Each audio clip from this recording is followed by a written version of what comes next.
Student, मी लखनटोने आणि आज आपण पाहणार आहोत आपला नेक्स्ट आयएमपी सिरीज मधला लेस लेसन. तर त्याबद्दल आता पाहणार आहोत आपण आयएमपी जे क्वेश्चन. ठीक आहे.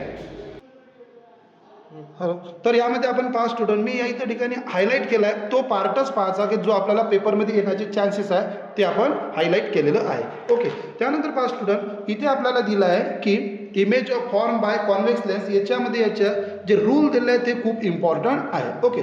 त्यानंतर पहा स्टुडंट, या ठिकाणी एक ब्लॉक दिला आहे तुम्हाला, image form by convex lenses for different position of the object. याच्या वेगवेगळ्या प्रकारचे इमेज बनतात. तर यामध्ये point, position of the image, size of the image आणि नेचर ऑफ द इमेज लिहिणं खूप इम्पॉर्टंट आहे आणि त्या काढणीसुद्धा आवश्यक आहे. त्यानंतर पहा, तशाच प्रकारे इकडे सुद्धा तुम्हाला दिलेल्या इमेज आहे त्या सुद्धा काढणे आपल्याला कॉन्केव्ह लेन्सच्या. ओके.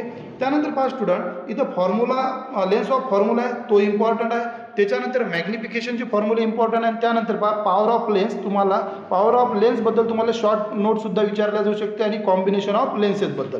ओके. तर त्यानंतर पाहायचं human I and working. Okay. तर यामध्ये लक्षात ठेवायचं स्टुडंट, इथं तुम्हाला एकदा पेपरमध्ये आयचं तुम्हाला फिगरसुद्धा ड्रॉ करायला आलेली होती आणि मॅक्झिमम वेळा तुम्हाला एक्सप्लेनेशन विचारलं जाते किंवा याच्यावरचे ॲक्टिव्हिटी बेसवर सुद्धा क्वेश्चन विचारला जाते आणि कदाचित पेपरमध्ये आपल्याला एकदा आला आहे तर आपण ड्रॉसुद्धा काढायला विचारला जाऊ शकते. त्यानंतर पहा स्टुडंट, इथे defect of the vision and their correctness. तर यामध्ये नियर साईटनेस त्याला मायोपिया आणि फार साईटनेस त्याला हायपरमायट्रोमी आपण म्हणतो. तर याच्यामध्ये याची डिफेक्ट काय आणि डिफेक्टसाठी आपल्याला काय करावे लागेल या संबंधित आपल्याला काय केलं जाते, क्वेश्चन विचारले जाते. तर त्याशी संबंधित तुम्हाला फिगरसुद्धा विचारल्या जाते.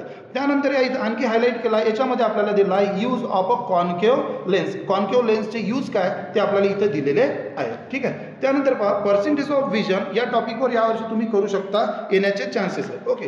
त्यानंतर पहा स्टुडंट, मी इथं गिव्ह द रिझन दिले आहेत, तीनही आयएमपी आहे. त्यानंतर डिस्टिंग्विश बिटवीन दिला, हे इम्पॉर्टंट आहे आणि यामध्ये न्यूमरिकल यामधलं कोणतंही येऊ शकते.